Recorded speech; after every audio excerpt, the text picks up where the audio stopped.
Media Sriwijaya.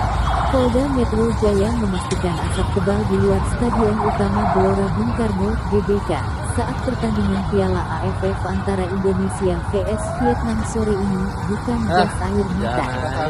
Kabid Humas Polda Metro Jaya Kombes Pol Endra Zulpan menyatakan tidak ada penembakan gas air mata oleh polisi. Bukan itu flare. Kami sudah cek di sana, kata Zulpan saat dikonfirmasi di Jakarta, Jumat tanggal 6 Januari tahun 2023. Sebelumnya beredar pesan di aplikasi WhatsApp yang memperlihatkan kerumunan supporter Indonesia di GBK dikejutkan dengan kepulan asap tebal. Perekam video itu menyebut asap tersebut sebagai gas air mata. Setelah diselidiki, kepulan asap tersebut berawal dari flare atau suap. Menurut Zulpan, kepulan asap itu tidak sampai menimbulkan kepanikan. Situasi di Stadion Utama GBK telah kembali kondusif.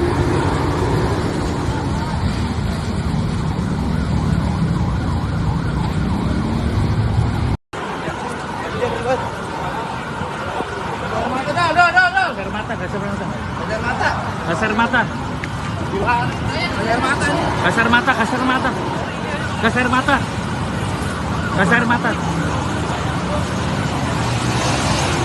Kasar mata.